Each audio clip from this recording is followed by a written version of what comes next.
From the Chesapeake Bay Journal, your source for independent environmental reporting, this is Chesapeake Uncharted, the podcast that uncovers stories about the Bay, its interconnected ecosystem, and the people who rely on them.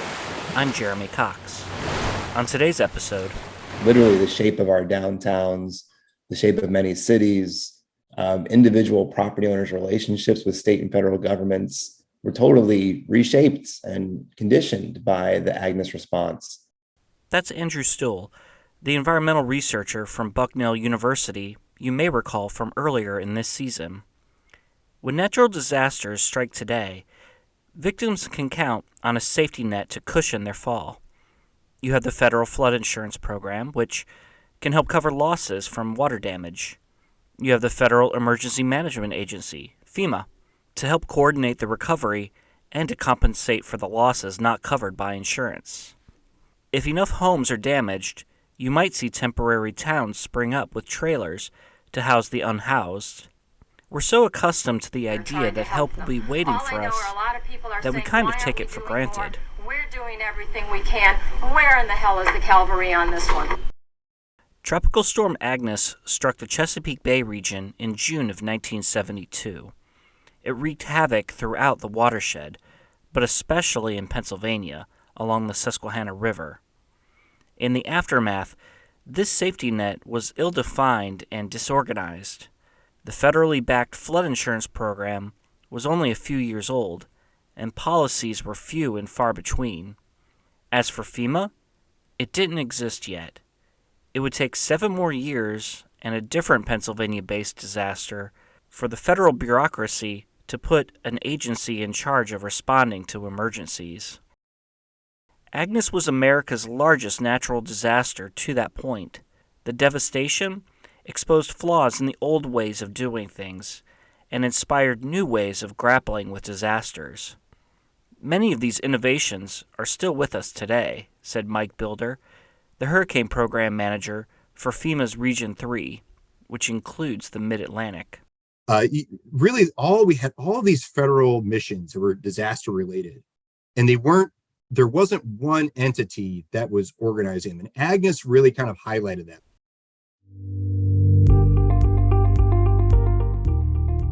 During this season of Chesapeake Uncharted, we're taking stock of Agnes.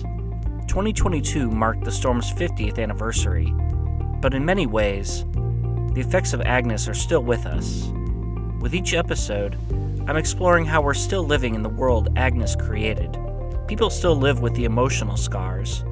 Communities from Virginia up to New York still bear physical scars. And the Chesapeake Bay still bears environmental scars. We'll talk about why this still matters today and for our future. Every expert I talk to about insurance or emergency management would invariably tell me the same thing. You can't talk about modern disaster recovery without talking about Agnes. How did Agnes change the way we respond to crises? We'll dig into that, and then we'll examine a thornier problem. How do we respond to a crisis that isn't quite so immediate, but poses an even bigger threat? I'm talking about climate change, of course. A warming planet is churning up wilder weather on the east coast of the United States.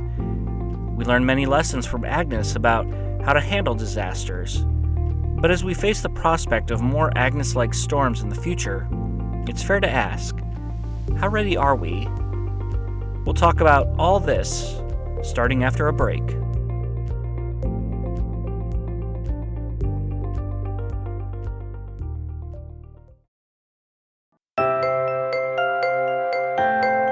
Chesapeake Uncharted is brought to you in part by Greenfin Studio, a marketing and communication firm focused on coastal, environmental, and social projects. They have helped hundreds of organizations engage new audiences and reach environmental goals. If your organization wants fresh ideas to expand your reach and deliver more effective messages, check them out at greenfinstudio.com.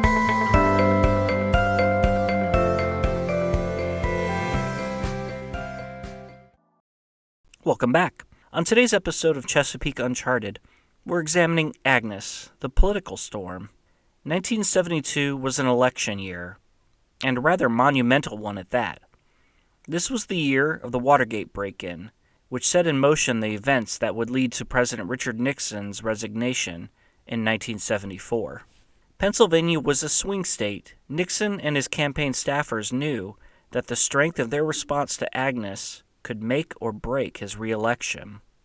Here's Mike Bilder. So a lot of attention in the Nixon White House to how we were responding to this big event. During Agnes, Wilkes University, then known as Wilkes College, suffered widespread damage. 2 months after the storm and 2 months before the November election, Nixon paid a visit to the campus. The occasion was the presentation of a $4 million check to speed the school's recovery, and that was just the first installment. For this check, which is badly needed to help us pay some bills. Thank you, Mr. President. To make the payment possible, Congress and the White House had to amend the Disaster Relief Act to legalize the disbursement of relief funds to private schools. Say one thing, Doctor, this check won't bounce. Nixon wasn't content with simply handing out a check that day. At the beginning of the event, a local official mentioned to the assembled media that a gathering at the school the following day would provide hot dogs, but the public couldn't be invited because there weren't enough dogs to go around. Nixon abruptly chimed in. What do you need more? You need more hot dogs or more... We're short on hot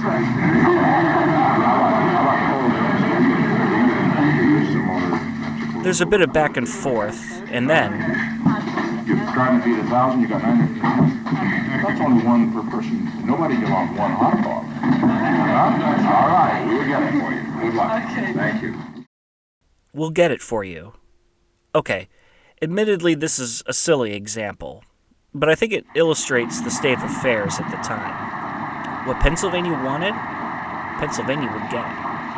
And the man who would get it for them was right by the president's side that day. Mr. Carlucci, ladies and gentlemen. Frank Carlucci. I am very happy. Builder again. Now, some of your older listeners might remember that name because Frank Carlucci eventually went on to be one of President Reagan's secretaries of defense. But back then, he was working for another future Secretary of Defense, Donald Rumsfeld. Rumsfeld and Carlucci had been roommates at Princeton University. Like Rumsfeld, Carlucci would carve out a career working in the upper echelons of various presidential administrations. He was an ambassador to Portugal under Ford, the deputy CIA director under Carter, the deputy secretary of defense, the national security advisor, and later secretary of defense under Reagan. But at the time of Agnes, Carlucci was a deputy director in Nixon's Office of Management and Budget. His background to that point was largely working overseas for the State Department. Why does Nixon appoint Carlucci to be his point person overseeing storm cleanup in the Mid-Atlantic? And think about Frank Carlucci's from Scranton. So he's right up the road. And so Nixon's like, we need someone who knows that area, who works with them, and who's going to coordinate the federal efforts.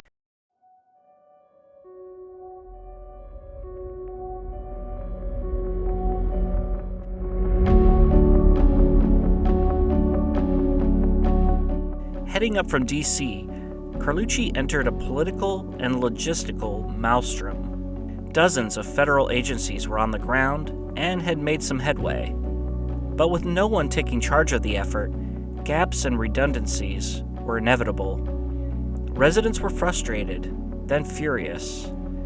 The issue came to a boil when Secretary of Housing and Urban Development George Romney, the father of current Utah Senator Mitt Romney, visited on August 9th. The meeting with local residents turned into a yelling match. Carlucci posted a sign outside his trailer turned office that read, "The President's Personal Representative." He held daily press conferences and kept open an hour each day for office hours. You may recall my interview from earlier this season with David DeCosmo, the radio reporter pressed into service as the public information officer for Luzerne County, Pennsylvania, site of some of the worst destruction. He remembers Carlucci as a tireless advocate for the region in Agnes's wake. And he had President Nixon's ear. If there was something that was needed that had to go straight to the top, you went to Carlucci, and Carlucci went to President Nixon. And from the news media point of view, I think from the public point of view, Carlucci's door was always open. You could go in and ask him anything you wanted any time. If he had the answer, he'd give it to you. If he didn't have the answer, he'd try to get it for you. 3 months after assuming control, Carlucci had overseen the placement of more than 13,000 displaced people into mobile homes or campers. The Small Business Administration had loaned nearly $150 million to help people and businesses get back on their feet. About 1 out of every 7 shuttered stores had reopened, and about $350 million in federal money had been directed toward the estimated $1 billion cleanup in the Wyoming Valley of northeast Pennsylvania. One of the biggest victories during that period was Congress's passage of the Agnes Recovery Act. According to Agnes historian Gary Letcher, the legislation was historic. Soon after Agnes, it was called the Agnes Recovery Act, was enacted within months, by August, spearheaded by a representative aptly named Daniel Flood. And his slogan was, "It takes a flood to beat a flood." Well, the Agnes Recovery Act gave grants and loans to victims, which was the first time this had been done in response to a national disaster. And that is now part of our standard responses to disasters. In case you were wondering, Nixon only won 40% of the vote in Luzerne County in 1968. 4 years later, and 5 months after Agnes, he easily carried the county with 60% of the electorate. To be sure, there were many other variables at play besides Agnes, but the storm and the ensuing recovery don't seem to have dimmed the incumbent's chances. So, here in the wake of America's worst natural catastrophe, dozens dead, billions of dollars in damage, you start to see a paradigm shift in emergency management. With his genial competence, Frank Carlucci showed what could be accomplished by putting one person in charge. But this is still the federal government we're talking about. Things move slowly. So it took another 7 years after Agnes before FEMA was created, Builder told me. Congress really started taking this question seriously of we need to do better federal emergency management. And so Agnes wasn't the last last disaster for this to really spurn them, but Agnes really got Congress to really start to think very critically about this idea, to the point where by the time he got to 1978, Carter at that point said, listen, I'm going to create effectively FEMA. And less than a year later is when 3 Mile Island happened up near Harrisburg.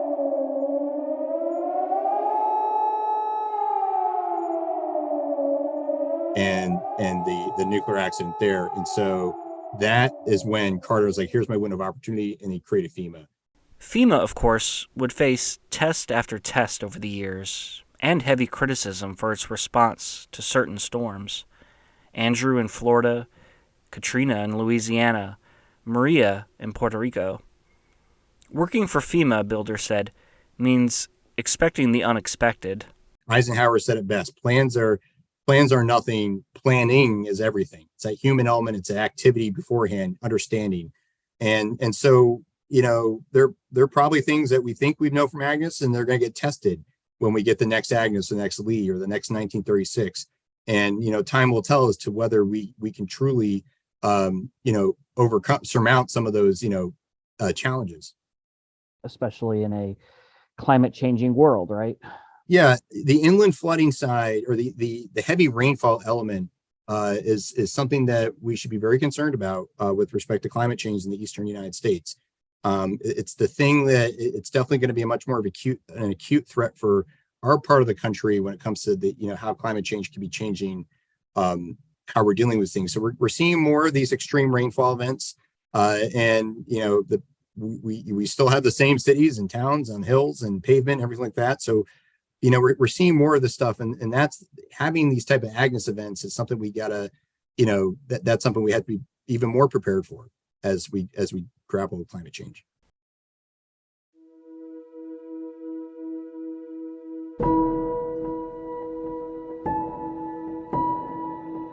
FEMA wasn't the only wholesale change that grew out of the Agnes experience. You may be aware that typical homeowners insurance does not cover damage caused by flooding. It was this way in Agnes's day as well, and the vast majority of people in harm's way didn't have that type of coverage, DeCosmo recalled. During the flood, when there was the water is all over the place, we saw a couple fires break out. And a couple of us commented, boy, they're lucky. Why were they lucky? Because they had fire insurance. Nobody had flood insurance. Well, almost nobody had flood insurance. That had a lot to do with the fact that Congress had only created the National Flood Insurance Program in 1968, 4 years before Agnes. Congress had been motivated by the widespread flooding caused by Hurricane Betsy along the Gulf Coast in 1965. For the first time, federally subsidized insurance was available to help people recover from flood losses. But it was a tough sell. There wasn't a lot of interest in flood insurance at that point. We were just getting the program underway in Pennsylvania. Kerry Wilson was the National Flood Insurance Coordinator for Pennsylvania in 1972. Part of his job was to consult with homeowners and help guide them on coverage decisions. But the other part of his job was even more important. You see, when people think about the National Flood Insurance Program, if they think about it at all, they tend to focus on the insurance part. But the original 1968 law contained a second, equally important objective. The program itself is both an economic program in that flood insurance is provided to individuals and private sector individuals, but it's also a community program where the community has certain responsibilities in terms of floodplain management and controlling development, regulating or guiding development, I might say, in floodplain areas. So you have the federal government backing flood insurance coverage, but before a single policy could be written in a certain city or town, that community must have taken actions to limit development in its most flood-prone areas. Officials had to take formal action to commit to the program through resolutions and ordinances adopted. And only once your community had become a certified participant in the program could you, as the individual property owner, purchase the new insurance. Wilson recalled visiting countless city halls and rec centers to explain the program to local officials, but many places just weren't equipped to start regulating development, he said. In Pennsylvania, a lot of communities didn't even issue planning or building permits or zoning permits. And even if they had the tools and staff at their disposal, some communities were unwilling to undertake any measures that they felt might step on people's private property rights. So you weren't necessarily greeted as a hero in these communities.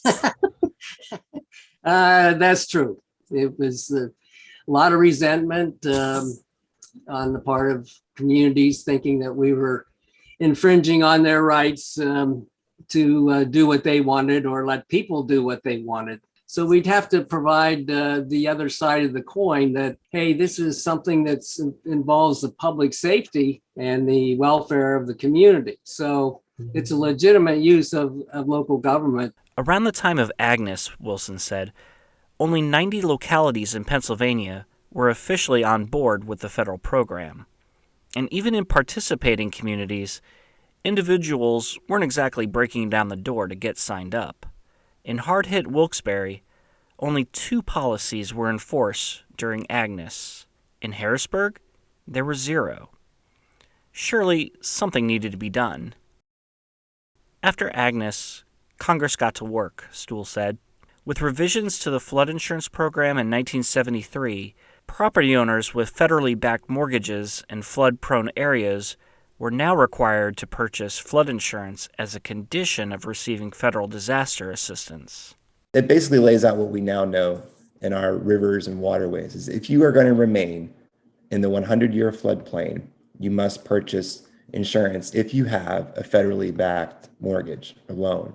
Today, nearly all of those communities now participate, Wilson said. Their residents are free to sign up for flood insurance, but We're still undercovered with the flood insurance program. I think today it was estimated after Agnes that in the late 70s, a study was done that identified as possibly 150,000 homeowners should have flood insurance. Today, we only have 50,000 covered. Maybe we haven't learned our lessons from Agnes after all. One of the persistent criticisms of the National Flood Insurance Program is that it incentivizes what the insurance industry calls perverse behavior. In this case, you could actually get more development in floodplains because insurance provides some sense of security. A recent overhaul of the program, called Risk Rating 2.0, aims to bring premiums more in line with actual flood risk. So, if you're at higher risk, you pay more, and lower risk properties will see their premiums go down. As Stool sees it, the change has the potential to bring better balance between two competing priorities: private property rights on the one hand, and making people responsible for their own decisions on the other. It just is the clearest accounting of responsibility. And as we protect people's right to live where they want to live, we need to have them fully knowledgeable. If they choose to remain in the floodplain, this is the risk that you bear. And because of climate change, more people and more properties are at risk today than they were in Agnes's day, said Elizabeth Andrews. She's the director of the Virginia Coastal Policy Center at the William & Mary Law School. Recall from Season 1, the Mid-Atlantic is one of the most vulnerable places in the country because not only are the seas rising here, but the land is sinking at the same time. We have this unfortunate situation of the land going down and the water going up. You would like to have the opposite. Looking at our record of what's happened in the past may not be the best reference for what's going to be in the future as this rate accelerates. So the big lesson is to make sure that we look at the risks today and talk about the risks today, and don't wait for a big storm event, some terrible emergency event to force us to have the conversation. Plan today while we can for the increasing amount of water that we're experiencing. Agnes underscored the importance of planning. It's been 50 years, and several more large storms have tested America's communities. Well, now we face perhaps our biggest threat. What can Agnes teach us as we prepare for climate change? We'll talk about that after this last break.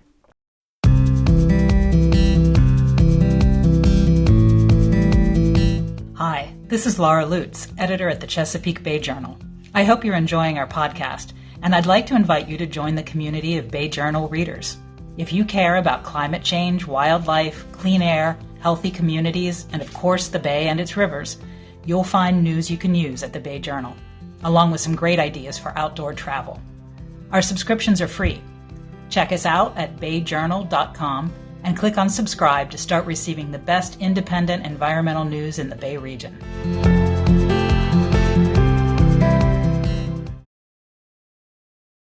Hello again. Today on Chesapeake Uncharted, we're looking at Tropical Storm Agnes's enduring policy legacy, how the storm inspired changes to property insurance and emergency management. For our last segment, let's look to the future. Officials and residents in Norfolk in southeastern Virginia are deliberating over a $2.6 billion plan to rescue the city from sea level rise and storms. Agnes caused hundreds of millions of dollars in damage to Virginia, but Norfolk was largely spared from the worst of it. With climate change, it won't be so lucky. These are certainly things that are not future issues for Norfolk. It's very much a now issue. Andrea McClellan is a Norfolk City Councilwoman who has made fighting climate change one of her top priorities. Over the past century, the water level has risen by a foot in the Chesapeake region. In a place that lies as low as Norfolk, flooding has become a regular nuisance. What you're seeing now is, a couple of times, 2, 3, 4 times a year now, the city is having to open up our parking garages for folks who don't have off-street parking so people can protect their cars. If you use Waze or Google Maps, it will tell you where the flooding is. I mean, this is just a It's becoming more and more of a regular occurrence. The city, in collaboration with the U.S. Army Corps of Engineers, envisions employing just about every flood fix in the book to tackle the problem. Raised houses, living shorelines, flood walls, tide gates, levees, reconstructed wetlands, infilled basements. It's an impressive amount of investment, but some residents are already raising concerns about whether the plan is equitable. Last month, that pressure prompted Mayor Kenneth Alexander to delay a vote formalizing the partnership with the Corps. In my interview with McClellan, which took place some time before that postponement, she acknowledged that the government can't buy protection for everyone, but she stressed that the plan wouldn't leave behind underprivileged areas. Yeah, I mean, there are going to be concerns because there are going to be people who are behind a flood wall and those who aren't, because we just can't protect everything.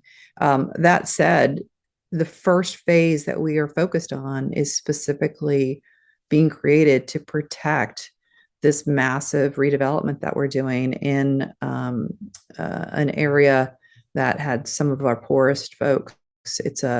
We're creating mixed income, but there's going to be a lot of workforce housing and project-based voucher housing right there. And so we're literally, the very first part of the project is to protect that area. As we chatted, I got to thinking about Agnes and how problems still linger in its wake. Emergency management, flood insurance, we still see shortcomings with both. How do you combat a long-term issue like climate change in this world of quarterly financial reports and quadrennial elections? I've got to quote Congressman Bobby Scott, who said to me once, and it's so true, long-term issues don't have constituents. People are more focused on, rightly so, the issues that are right in front of them. Issues, whether it's gun violence or our schools or the pothole on your street or the fact that the street light is out. And these are existential threats that are so enormous, and the amount of money required and time required to implement these changes are significant. And to find the political will is often difficult. And I mean, we all know the parable of the frog in the pot of boiling water, where frogs put in this pot and the burner's turned on or the fire is lit, and he's like, yeah, it's no problem, it's cold, oh, it's a little bit warm, and then before it's too late, it's scalding him and boiling him to death. And I feel like we're living in this pot of boiling water, and it's starting to get warmer, and if we don't get started now, it's going to be too late.